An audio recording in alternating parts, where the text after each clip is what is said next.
그런데 뱀은 여호와 하나님이 지으신 들짐승 중에 가장 강교하니라.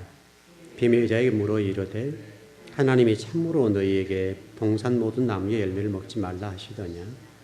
여자가 뱀에게 말하되 동산 나무의 열매를 우리가 먹을 수 있으나 동산 중앙에 있는 나무의 열매는 하나님 말씀에 너희는 만지지도 말고 너희가 죽을까 하노라 하셨느니라.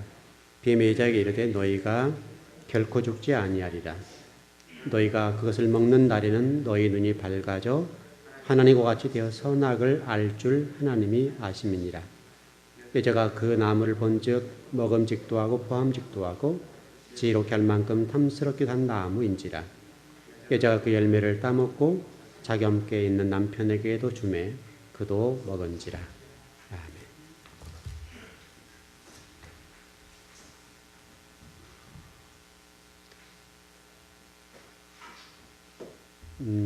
목회를 해보면요,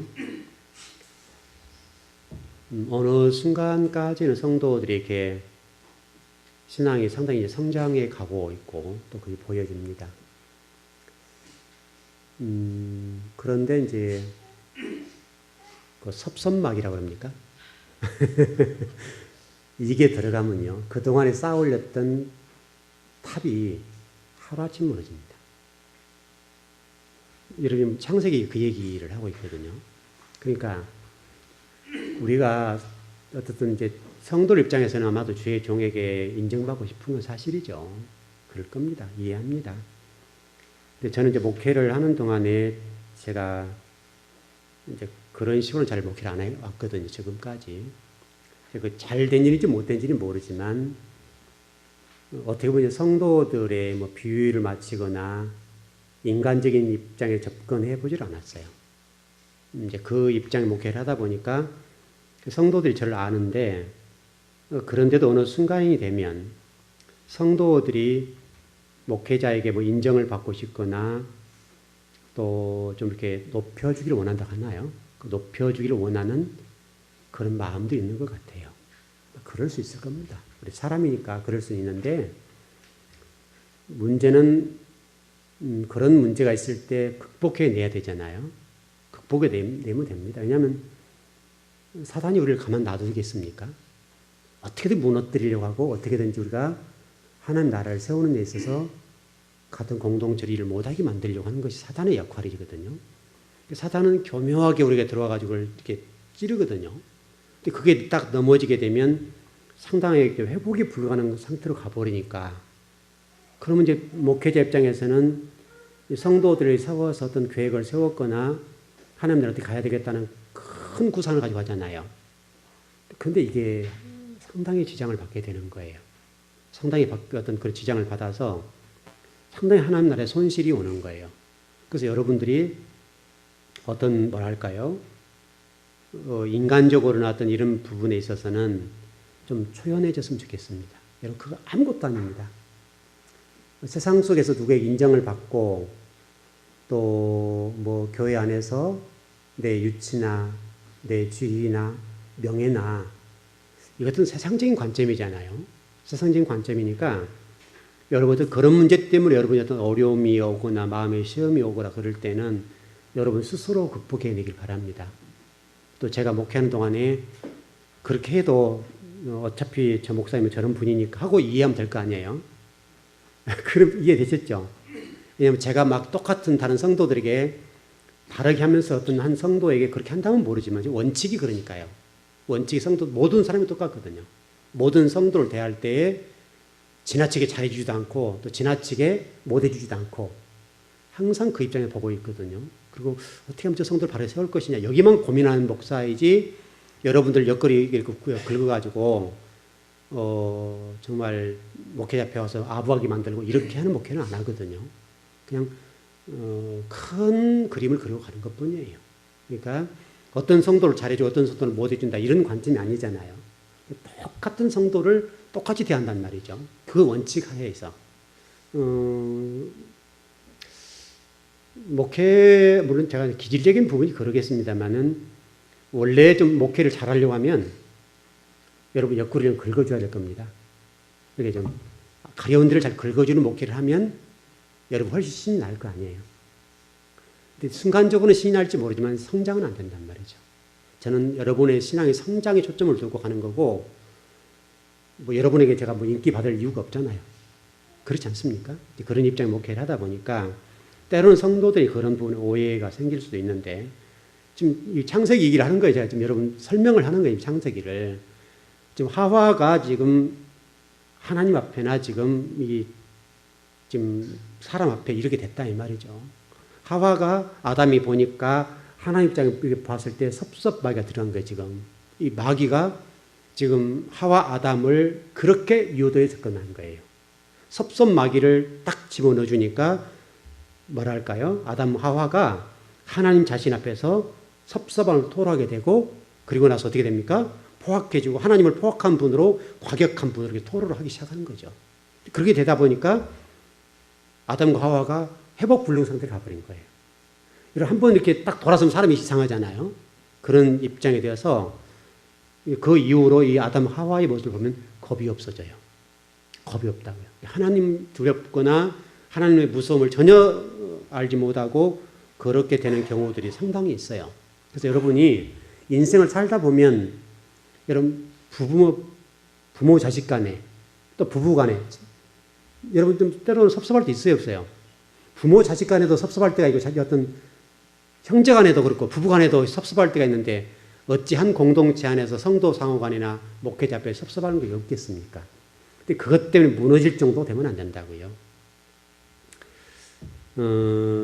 질공교회 성도들은 그런 아주 사소한 문제 때문에 여러분 어떤 신앙의 본질적인 것을 잃어버리는 거기까지는 안 갔으면 좋겠어요.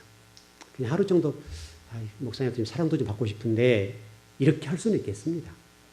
그게까지 못 따라간 것은 미안한데 제 원칙이 목회를 하다 보니까 그렇게 됐더라고요.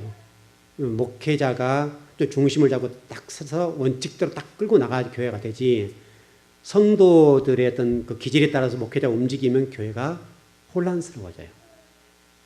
때로는 어떤 어려움이 있다 하더라도 원칙을 딱 가지고 교회를 섬겨줘야지, 목회자가 만약 중심이 흔들리면 어떻게 되세요?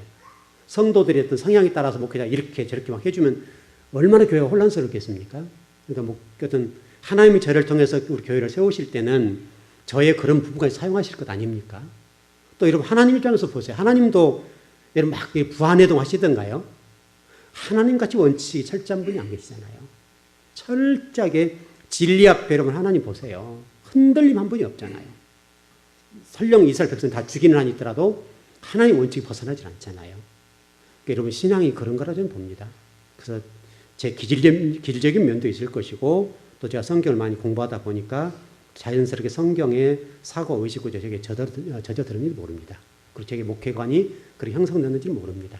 그건 알 수 없지만 어떻든 간에 제가 성도를 섬길 때에 어떤 A라는 성도, B라는 성도, C라는 성도가 있을 때 지나치게 A만 사랑하고 B는 싫어하고 이런 목회는 안 한단 말이죠. 똑같은 입장. 그러나 마음속에는 저 성도는 좀 더 이쁘구나 이 마음은 있죠. 그런 마음도 없으면 제가 하나님이라고요. 제가 하나님은 아니니까 제가 어떤 성도들이 헌신하고 충성하고 신앙이 잘 자라나면 이쁘거든요. 연세와 관계없이 이쁜 건 사실입니다. 요즘 제가 누가 이쁜지 아세요? 좀 창우 아빠가 많이 이뻐요.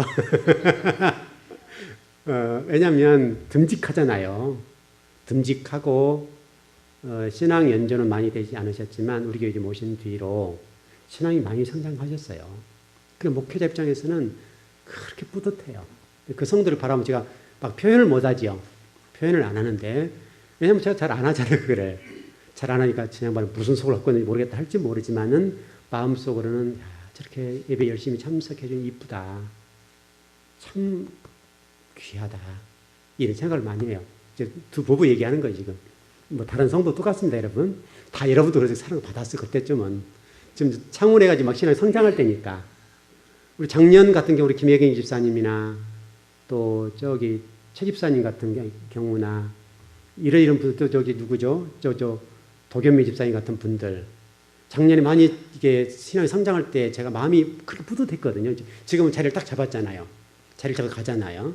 그런 것처럼 그래요. 지금은 창훈의 가족이 우리 교회 오셔가지고 이렇게 좀 주일만 나오다가 오후 예배 드리다가 수요일도 나오다가 금요일도 나오다가 이렇게 신앙이 성장해가고 이렇게 예배 드리는 횟수가 늘어나는 걸 보면서 목회자 마음이요 얼마나 기쁜지 몰라요. 한 영혼이 이렇게 신앙생활 잘하고 그래도 어떤 믿음으로 살려고 애를 쓰고 교회에 나와서 예배 드리는 거 보면 얼마나 좋아요. 우리 뭐 강권사님 말할 거 없고 권사님이니까 뭐 더 설명할 필요가 없고 우리 강권사님 같은 경우는 연세도 있으시지만 이미 다른 교회에서 훈련을 받고 오신 분이니까 오셔서 이렇게 딱 자리를 잡아주시고 하니까 얼마나 오래 좋냐고요. 그리고 좀 오늘 그 신고사님과 더불어 신고사님 식사 하셨나요? 그 나집사님하고 그 야채 그 사장님 이제 사실 어떻게 보면 우리 교회 처음 오셔서 이제 신앙을 하신 분이잖아요. 물론 오래전에 신앙을 하셨던 분이에요. 좀 길을 잘못 타가지고 한참 동안 방황하다가 지금 오래 세상 돌다가 지금 교회에 오셔서 이제 조금 자리를 잡아가려고 그러는데 하여튼 주일날 오시잖아요. 이렇게 오셔서 예배 드리는데 이제 식사까지 가서 탁 식당 들어가서 일도 해주시고 이게 성장이 가니까 목회자 입장에서 이보다 더 좋은 게 없잖아요. 얼마나 좋냐고요. 여러분들은 다 모르지만 제가 여러분들 우리 교회 등록하시고 교회 신앙생활하는 동안에 다 그런 마음이었다고요. 다 그런 마음으로 정말 제가 자식을 낳은 것처럼 여러분들을 그런 심정으로 여러분을 바라보는 거예요. 그러니까 똑같아요 다. 지금 올해는 이제 창울에 이렇게 쭉 성장해 주니까 얼마나 좋아요. 올해 지금 몇 분이 이렇게 성장해 주셨잖아요. 몇 분이 성장해 주시니까 목사 입장에서는 무엇보다 좋죠. 무엇보다도. 그거예요. 그러니까 그렇게 가는 거예요. 새로운 분들 오셔서 이렇게 잘 정착해 가고 어느 정도 수준이 되면 창문의 가족도 이제 몇 년 정도 되면 또 다른 가족이 또 들어오게 그쪽 제가 관심을 두겠죠. 그렇게 갈 겁니다. 그렇게 가요. 왜냐하면 새로운 성도를 세워야 되잖아요. 세워서 하는 나라를 가야 되니까 그렇게 제가 관심을 두고 기도하고 또 이렇게 애정도 쏟기도 하고 어떻든 저분들이 저를 믿기까지는 지금도 믿는지는 모르겠지만은 어떻든 저를 믿기까지는 쉽지 않았을 거 아니에요. 도대체 내가 이 뿌리를 박아야 될 것이냐, 잠깐 거쳐서 가는 곳이냐 이런 생각도 있을 거 아닙니까? 다들 지성인들이니까. 그래서 이렇게 제가 이렇게 보는데 그래도 전 양반이 좀 그래도 괜찮겠다 싶으니까 제일 나오고 계신 것 같긴 해요. 그게 이제 우리 교회죠. 이렇게 할 거고 좀 내년도에도 어떤 분들이 이제 잘 정착이 될지 모릅니다. 지금 현재로는 지금 초신자 입장에 보게 되면 저 누구죠? 정연이네. 지금 오예배에 참석 안 하셨는데 정연이네 같은 경우가 아직 예수님 잘 모르잖아요. 이런 과정은 제가 계속 지속적으로 관심을 두거든요. 계속 관심을 두면서 아이들에게도 이렇게 관심을 두고 지도하기도 하고 또 그다음에 정수 같은 경우도 진로에 대해서 제가 불러서 얘기도 하기도 하고 책도 좀 이렇게 주어서 읽으라고 가르치기도 하고 이렇게 하는 거예요. 왜냐하면 이 아이들은 아직 고등학생들이니까 저를 모르잖아요. 목사님이 뭐 하는 일인지 목회자가 뭘 하는지 모르니까 제가 진로 상담도 하고 오라 해서 하기도 하고 미래 일기를 준비를 해라 이런 얘기도 좀 하기도 하고 쭉 얘기를 한단 말이죠. 계속 관심을 두고 제가 얘기를 하는 거예요. 무슨 얘기를 하는 거냐면 우리 목사님 앞에 멘토 역할 같은 것을 맡겨도 되겠구나. 근데 그걸 보자는 거죠. 얘들이 지금 무슨 신앙이 있겠어요. 그렇게 하면서 신앙생활 잘해야 된다. 한마디도 던지게 되고 이렇게 하는 거죠. 그래서 아마 올해 이렇게 가다가 내년에 저 가정을 잘 세우고 또 새로운 가정이 오면 또 그런 가정을 좀 잘 세워가면 우리 교회가 얼마나 좋냐 이 말이죠. 이렇게 가요 제가. 이렇게 가는 거니까 우리 기존의 성도들은 목사님이 뭐 새로운 성도만 사랑하네 이렇게 하지 말자 이 말이죠. 적어도 여러분들 그동안에 다 사랑을 받았던 분들이잖아요. 처음에 왔을 때 다 여러분 사랑했어요. 누구에게나 다 모든 분들이 관심을 두고 이렇게 저렇게 다 했단 말이죠. 그러니까 특별하게 누구에게 그런 건 아니거든요. 그러니까 새로 온 분들은 특별히 목회자를 알아야 되잖아요. 도대체 저 양반이 어떤 양반인지 이 즐거운 어떤 교회인지를 모르니까 그래서 되도록이면 좀 생각을 가지고 늘 얘기도 하고 어떻게 하면 도울 수 있는 방법이 없을까를 고민하게 되거든요. 왜냐하면 나름대로 또 목회자가 여러 가지 경험이 많이 있잖아요. 제가 많은 일을 겪어봤고 또 험한 일도 많이 겪어봤잖아요. 많은 일을 겪어봤기 때문에 그런저런 일을 통해서 성도들이 도움을 줄 수 있다면 도와드리고 웬만큼 유익할 수 있다면 좋잖아요.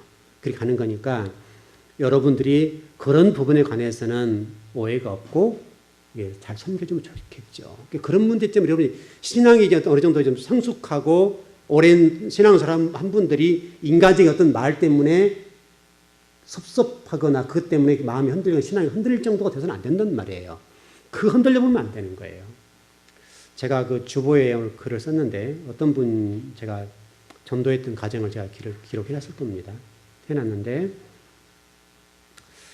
그분이 이렇게 신앙생활 하면서 조금 이제는 신앙이 성장을 했는데, 왜냐면 제가 상당히 오랫동안 신앙을 했으니까 신앙이 성장했는데 계속해서 하는 얘기가 뭐냐면 교회 안 나가야지 이런 얘기만 하는 게 계속 그게 수십 번 들렸어요. 저한테 수십 번 들려오니까 제가 손을 놔버렸어요.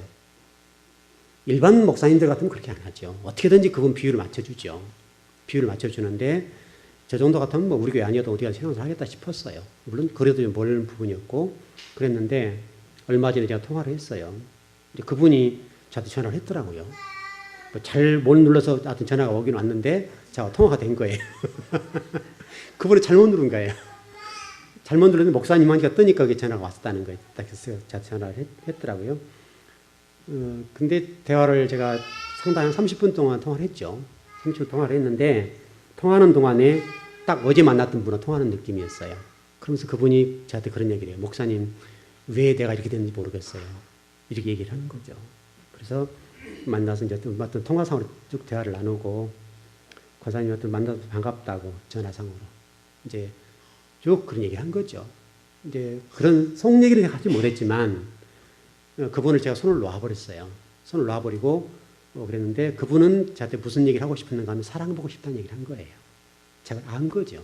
알았는데 너무나 나이도 드셨지만은 신앙생활 좀 꽤 됐는데 너무나 아이처럼 계속 그러니까 계속 젖을 달라 하니까 이제 그렇게 해서는 안 된다 이거죠. 젖 먹지 말아라. 이제는 어떤 딱딱한 음식을 좀 먹으세요. 이렇게 얘기를 한 거죠. 저는 그렇게 얘기를 했던 건데 그분은 계속해서 젖 좀 주세요. 젖 물려주세요. 이렇게 한 거예요. 저한테. 근데 아마도 일반 목사님들은 젖을 물려줬을 겁니다. 근데 저는 더 강하게 키우고 싶었던 거예요. 이렇게 해서 살아남으려면 살아남으라 이거죠. 그렇게 해서 버틸 수는 버텨라 이렇게 한 건데 결국 교회를 안 나오셔 버린 거죠. 그래서 제가 손을 놔버린 거죠. 손을 놔버렸는데 그러니까 그쪽 입장에 서운할 수 있죠. 목사님 사랑받고 싶어요. 목사님 좀 이렇게 제게 와서 관심 좀 두세요. 계속 그 얘기를 하거든요. 계속 그 얘기를 하는 건데 너무나 어린아이다. 그렇게 싶어서 제가 손을 놨습니다. 그러니까 교회를 안 와보신 거죠. 그러니까 목사님 서운합니다. 이제 막 뒤에서 계속 이제 얘기를 하는 거예요. 여러분, 교회는 목회자 입장에서는 여러분들에게 개인이 다 큰 그림을 나가요. 큰 그림을 나가고 있기 때문에 때로는 여러분의 입장에서 목사님 나한테 좀 이렇게 사랑 좀 주셨으면 좋겠네 라고 할 때 있을 거라고요. 그러나 제가 만약 여러분이 관심을 두지 않을 때는 내가 스스로 성장해야 될 시기구나. 좀 딱딱한 음식을 먹어야 되겠구나. 이렇게 생각하라고요. 여러분 계속해서 어린아이를 젖주면 어떻게 돼요? 우리 아이들을 제가 키울 때도 마찬가지입니다. 우리 아이들, 여러분에게만 그렇게 한 것도 아니고 성도들 다 똑같은데 우리 아이들 키울 때도 뭐 따뜻한 뭐 사랑한다, 뜨겁다 이렇게 한 적은 없어요. 그 옛날 아버지 상이잖아요, 제가. 그런데 어린 아이 때는 그래도 그냥 이놈들 어디 보면 이쁘고 지금도 어디에도 안 오면요, 저는 잠 안 자요. 얘들이 문 여는 소리까지가 안 자요. 이게 아빠 마음이죠. 아이들은 모르죠. 아이들은 모르지만 저는 이제 물론 늦게까지 제가 공부도 하기도 하고 보통 11시까지 공부를 하니까 공부라고 제가 좀 잠을 자려고 청하면 새벽에도 있으니까 좀 늦게 자면 제가 눈이 뻑뻑하고 새벽에 힘들어요. 힘들으니까 되도록 11시는 자야 되겠다 싶어서 11시에 제가 때로는 11시 반, 좀 늦어지면 12시까지 하긴 하지만은 그래도 딱 침대에 누워서 잠을 안 자요. 안 자고 아이들이 안 들어오면 이게 번호 키니까 소리 누르는 소리가 나잖아요. 소리가 누르면 제가 올라오면 제가 발자국 소리를 알아요. 문 열을 때 어떤 놈은 이렇게 열고 저놈은 저렇게 열고 아니까 이놈 오구나 이렇게 알아요. 그렇게 해서 그게 이제 사랑이겠죠. 제 마음속으로 아이들 사랑하는 마음이겠죠. 왜냐하면 아빠가 또 그런 거 아닙니까? 아이들이 집에 돌을 때 이놈 들어왔구나, 오늘도 하루 잘 지냈구나 이런 생각을 갖고 있단 말이죠. 여러분에게도 똑같다고요. 여러분에게도 그런 마음을 가지고 사랑을 하는 거예요. 다만 표현하는 방법이 신앙생활 오래 하신 분들은 좀 강하게 키우려고 하는 저의 성향, 또 우리 아이들도 강하게 키웁니다. 강하게 키우고 제가 애들 이렇게 해라 저렇게 해라 간섭하지 않아요. 여러분에게 간섭하지 않잖아요. 제 아이들과 여러분에게 달리 한다고 하면 문제가 되지만 똑같이 합니다. 우리 아이들에게도 강하게 해서 그래서 스스로 살아나게 하는 겁니다. 여러분을 통이라고. 처음 전무가 될 상황에서는 젖을 먹여주죠. 젖을 먹여주지만 젖을 뗄 때는 떼야 된다고요. 지금 한국 그 어머니들 문제가 뭡니까? 젖을 떼야 될 때 젖을 안 떼어주는 게 문제잖아요. 아까 우리 오 권사님하고도 그 얘기를 좀 나눴는데 지금 엄마들이 아들들을 결혼시켜도 젖을 먹이려고 자꾸 젖꼭지를 이렇게 젖꼭지를 물려주는 거죠. 이게 사랑으로 생각하는 거예요. 이건 사랑이 아니고 이 아이를 죽이는 거예요. 그럼 제 얘기가 틀리나요? 이 아이에게 젖을 먹일 때 먹이고 젖을 뗄 때는 떼어주고 독립할 때는 독립을 시켜줘야 되는 거예요. 그래 이 사람 굿이래요. 세상에서 나가서 살아야 되는데 세상이 얼마나 험하냐고요. 얼마나 험한 세상에 살아야 되는데 언제나 엄마 치마폭에 삶은 애들이 어떻게 되겠습니까? 이렇게 해서는 사람 굿을 못한다는 거예요. 그럼 탁 띄워줘야 돼요. 그래도 사랑은 가지고 있잖아요. 제가 우리 아이들이 뭐 쟤도 그렇게 우리 아빠 저런 면이 있었나 할지 모르지만은 제가 얘들 표현 안 해요. 표현 안 하지만 그냥 얘들 보면 좋고 그냥 안 들어오면 언제 들어오나 이놈들 이렇게 하고 참을 앉아서 기다리는 거죠. 우리 아들은 늘 안 들어오니까 아들은 가끔 안 들어올 때가 많아요. 그냥 기숙사에 자고 그럴 때가 많은데 그럼 안 들어온가 보다 이렇게 하죠. 1시 넘으면 안 들어온 줄 알죠 제가. 그리고 제가 자는 거예요. 그게 여러분 부모 사랑 아닙니까? 목회자도 성도를 사랑하는 데 있어서 우리 이중호 사님이 계시는데 우리 이중호 사님 성경을 가르치는 분이잖아요. 또 다른 분들 가르치시지만 가르치는데 제가 우리 이중호 사님 제가 젖병 빨려주고 젖꼭지 물주면 어떻게 되겠어요? 이해되시나요? 그러면 항상 우리 이중호 사님 저만 빨아야 돼요. 이게 안 된다고요. 우리 성도들을 제가 섬길 때 이게 좀 강하게 키우고 싶은 거예요. 강하게 키우고 싶어서 그렇게 대하는 거죠. 그러니까 여러분들이 항상 우리 목사님 나에게 좀 사랑 좀 주시지 이렇게 하면 여러분들은 성장한대요. 말씀하고 여러분 스스로가 여러분들이 성장하고 어떤 상황 속에서 살아남을 수 있을 만큼 여러분들이 성숙하고 성장하고 견뎌낼 수 있어야 돼요. 견뎌내고 여러분들이 어떤 일이 부딪혀도 문제를 풀어나갈 수 있을 만큼의 그런 자생력이라고 합니까? 그런 자생력이 생겨야 돼요. 신앙 안에서도. 근데 여러분들 하와 같은 경우가 그러지 못했지 않습니까? 여러분들 창세기를 공부해보면 우리 인생사의 모든 문제를 다 풀어지는 거예요. 그래서 여러분 자녀들을 지금도 양육하시고 또 섬기신 분 계시는데 자녀들을 섬길 때 사랑이라고 하는 것이 젖병을 빨 때는 젖병을 빨려주는 것이고 젖병을 뗄 때는 젖병을 떼어줘야 됩니다. 독립을 시킬 때는 독립을 시켜줘야 됩니다. 애들 스스로 결정하고 또 물론 잠깐 조언해주고 이렇게 했으면 좋겠다. 왜냐면 애들은 경험이 없기 때문에 때로는 돌아가는 시간들이 있지 않습니까? 그런 시간들을 단축할 수 있는 길을 가르쳐줘야 되죠. 그런 것은 큰 조언만 하면 딱딱 찝어줄 정도만 하면 되죠. 그 아이들 스스로가 어떤 일들을 처리해 나갈 때 생각하고 일을 처리해 나갈 수 있도록 해줘야 된단 말이죠. 저는 우리 성도를 꼭 그렇게 대해요. 여러분들도 여러분 자녀들을 제가 100% 옳을 수는 없을 겁니다. 또 다양한 양육 방법이 있을 것이고 다양한 이론이 있을 겁니다. 저는 그렇게 해보니까 좋더라 이거죠. 우리 아이를 키울 때. 여러분은 좀 다를 수 있겠습니다만은 그러나 분명한 사실은 젖을 먹일 때는 젖을 물려줘야 됩니다. 젖 먹여야 될 때 젖을 안 먹여주면 얘가 불안감 있고 또 어떤 불만, 만족스럽지 못한 이런 것들이 생깁니다. 그럼 이 아이들이 나이가 들어서 그것을 다시 반복하게 되거든요. 젖병을 빨아줘야 되고 요즘 부모들은 이제 젖꼭지를 안 빨잖아요. 이게 우유를 많이 주는데 실질적으로는 아이들이 건강해서 성장하기 위해서는 젖꼭지를 물려줘야 됩니다. 젖꼭지를 물려줘서 엄마의 심장 소리를 듣고 따뜻한 청을 느껴야 될 거 아니에요. 근데 요즘 엄마들이 이 젖꼭지를 빨리지 않고 이 젖병을 빨려버리잖아요. 그러니까 이게 아이들이 이게 여러 가지 정서적인 면에 있어서 문제가 생기는 거죠. 하나님이 오직 했으면 젖꼭지를 2개를 줬겠어요. 이거를 이것도 빨리고 이것도 빨리라고. 또 우리 같으면 쌍둥이 나니까 둘 빨리라고. 줬겠어요. 이렇게 주지 않겠냐고요. 만일에 여성들 하나님이 이게 만드실 때 젖꼭지에 필요하지 않다면 없애면 되잖아요. 이거를. 여러분 그러지 않습니까? 그러니까 여러분들이 우리 젊은 이제 청년들이나 젊은 엄마들은 아이들을 되도록이면 젖꼭지를 빨려주세요. 젖꼭지를 빨려줘서 사랑을 느끼고 그때 기도해 주라고요. 마음속으로 기도하라고요. 하나님 내 아들 내 딸이 이렇게 내 이 몸을 통해서 이렇게 양육되니 너무 감사합니다. 얘를 축복합니다. 여러분 그때 기도하면 얼마나 좋습니까? 그때 기도하면서 얘를 크게 안고 이러면 정서적으로 얼마나 이 아이가 건강하게 성장하겠냐고요. 그러면 이 아이는 절대 삐뚤어지지 않아요. 인격적인 측면이나 이런 성품적인 부분이 너무너무 잘 자라는 거예요. 어릴 때 잘못 키우려면 안 되는 거예요. 어릴 때 성품적으로 잘 가르치고 인격적으로 잘 가르쳐 놓아야 이 아이가 어른이 돼서 사람 구실을 하고 사람들이 인정받는다는 말이죠. 인정받고 일할 수 있고 지도자가 될 수가 있고 그런 거니까 여러분 특별하게 애들 가르치려고 하지 말고 얘들 젖병 빨릴 때 품으로 가슴으로 키우라고 가슴으로. 그러나 좀 얘가 성장했을 때는 단호하게 맺고 끊음 옳은 것과 그런 것을 분명히 가르쳐서 가르쳐야 되고 그걸 또 독립시켜주고 항상 아이들 치마폭에 집어넣으면 안 된다는 말이죠. 그렇게 해서는 여러분 세상 속에 나가서 이 아이가 아무것도 못하는 거예요.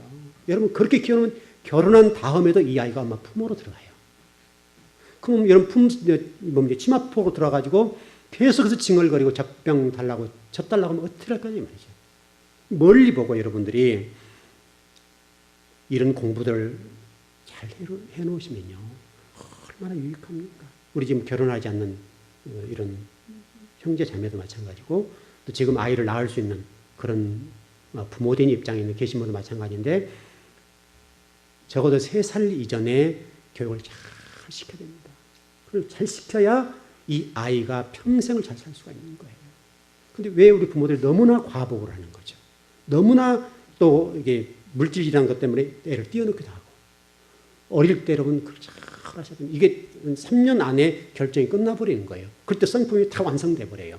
그러면 여러분 4살, 5살 먹으면 어떻게 됩니까? 안 들어. 이게 딱 고정이 돼 버려요. 그래서 전번에 제가 그 우연의 법칙이라고 했습니까? 이게 딱 굳어지면 뼛속에 박혀 이게요. 뼛속에 박히면서 나오질 않아요. 그러니까 여러분 일단 여러분이 건강하셔야 됩니다.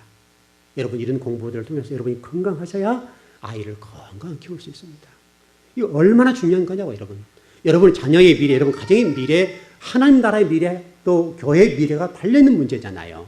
이런 문제니까 여러분들이 어떤 인간적인 면에서 아담과 하와처럼 하나님 앞에 섭섭함 토로하면 안 된단 말이죠.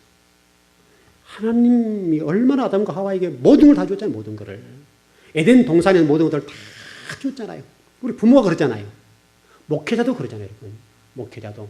여러분을 사랑함과 여러분을 어떤 섬기는 문제에 있어서 정말 가족을 팽개치고 여러분을 사랑하잖아요. 적어도 그렇게 본다고 한다면 여러분들이 이런 공부들이 그냥 우리 목사님 입이 발린 얘기 아니구나 이렇게 생각하면 될 거 아니에요 말이죠. 목회자는 여러분 생명을 걸고 하는 거예요. 생명을 걸고 가정을 희생시키고 자녀를 희생시키면서까지라도 하나님 교회를 세워가는 거예요.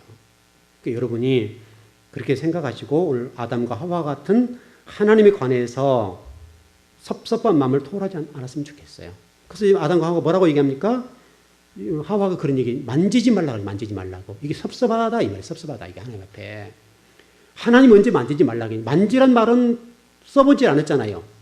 만져도 괜찮아요. 먹지만 말라 그랬죠. 보라, 다 했어요. 만져라, 다 했다, 이 말이죠. 그건 허용된 얘기라고요. 먹지만 말아라, 그 얘기한 거예요. 네가 죽으니까. 근데 만지지도 말라 했단 말은 섭섭합니다. 그 말이에요, 지금. 그러니까 얼마나 이 창세기에서 하나님이 얼마나 많은 말씀을 하고 계신가요? 그래서 여러분 혹시라도 이런 섭섭한 마음들 때문에 여러분 신앙이 흔들릴 정도 되면 안 됩니다. 성도 상황과도 마찬가지. 근데 실질적으로 이 문제 때문에 너무 많이 무너지는 거예요. 한국 교회 안에 성도들 보면 저도 지금 목회를 거의 한 18년 정도 지금 이렇게 해오는데 이 섭섭한 문제 때문에 상당히 많은 성도를 바라보는데 다 이 문제가 걸린 거예요. 이 문제가 걸려요. 여러분 신앙생활 20년, 30년 똑같아요. 어느 순간 시험에 들고 문제가 생기면 이 문제로 다 무너지는 거예요. 다 무너져. 사단이 그걸 물고 들어지는 거예요. 사단이 그걸 탁 치고 들어오는 거예요. 여러분 하와이가 사단이 치고 들어왔잖아요. 사단이 뱀을 유혹해서 뱀이 하와를 칠 때 그런 방법을 통해서 딱 들어오잖아요. 창세기 방법이 똑같아. 지금도 그것을 교묘하게 접근해서 탁 치고 들어오는 거예요. 근데 성도는 그것이 딱 넘어져 버려요. 넘어지면 성도들은 이게 성도들처럼 한번 이게 굽어지면 안 펴지잖아요. 얼마나 성도들이 옹졸한지 몰라요. 하늘나라 품고 살고 하나님을 믿고 산다는 우리 성도들이 영적인 문제나 교회를 섬기는 일이 한번 딱 틀어지면요. 이게 펴지질 않네요. 부러져 버리고 말지. 이게 성도들이라. 성도들. 여러분 성도들 된 입장 여러분에서 좀 그러지 말았으면 좋겠어요.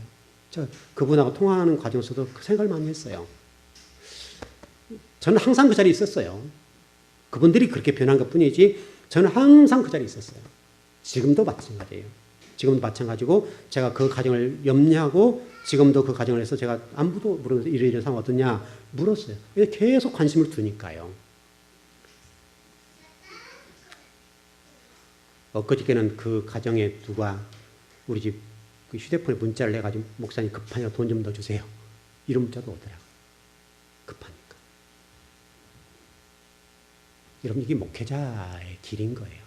여러분들이 신앙생활 하는 동안에 인간적인 입장에서 신앙생활을 하지 마시고 철저히 말씀 중심으로 세워져 가세요.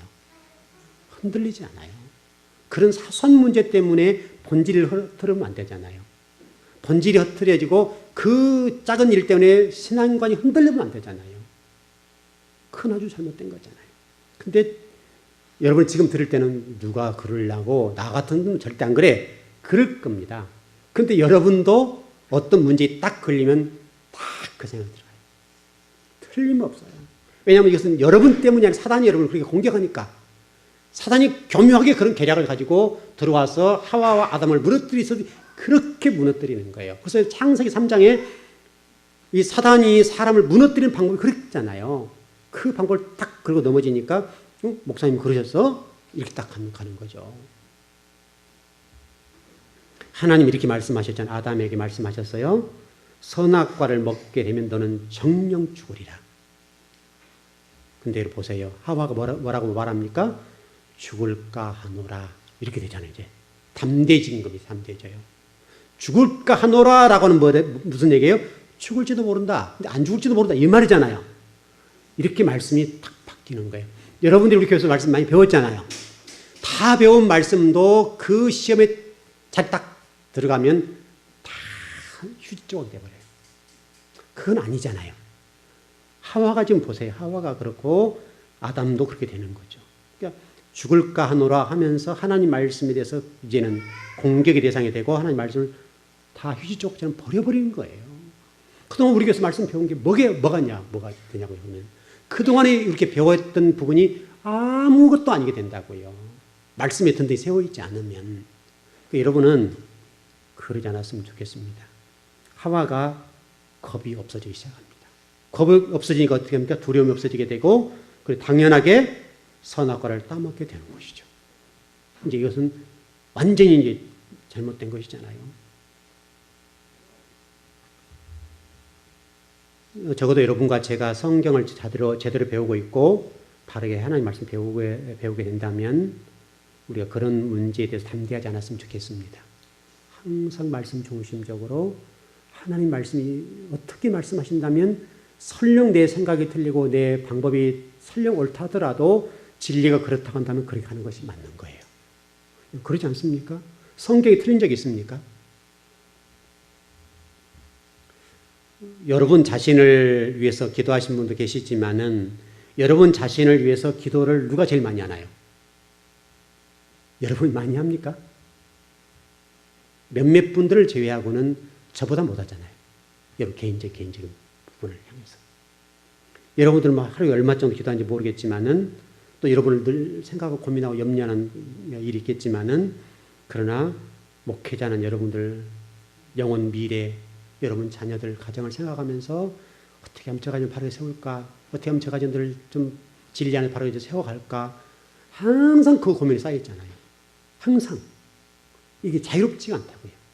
어디가 있든 어떤 상황이든지 간에 항상 그래 항상. 제가 성도를 떠나서는 존재할 수가 없잖아요. 하나님이 그러죠. 하나님이 아담과 하와 여러분에 관해서 똑같다고요. 어떻든 좀 이렇게 정리해 보십시다. 하나님 말씀에 관해서 말씀을 왜곡해 버리거나 말씀을 가감하거나 더하게 되면 그것은 엄청난 일입니다. 여러분들은 그냥 말씀 그대로 배운 그대로. 여러분 진리는 직선이잖아요. 간단 명료하잖아요. 여러분 말씀 딱 한마디만 이해하면 바로바로 넘어갈 것들이잖아요. 여러분 진리는 직선이고 그냥 쫙 가는 거예요. 양보의 대상이었고 거기에 대한 타협이 안 되는 거예요. 하나님이 언제 타협한 적이 있습니까? 여러분 창세부터 요한계시록 성경에 관해서 말씀에 관해서 하나님이 사람과 타협해 본 적이 있냐고요. 항상 하나님이 결정해 놓고 이미 작정해 놓으신 그 방법 그대로 가버리잖아요. 하나님은 그냥 일방통행으로 가버리잖아요. 따라오든 말든 따라오도록 해버리고 가버리지 그 나머지에 대해서 하나님 방법을 처리해버리고 그렇게 하셨지 그런 경우 없습니다. 성경을 한번 찾아보십시다. 요한계시록 22장 18절 19절입니다.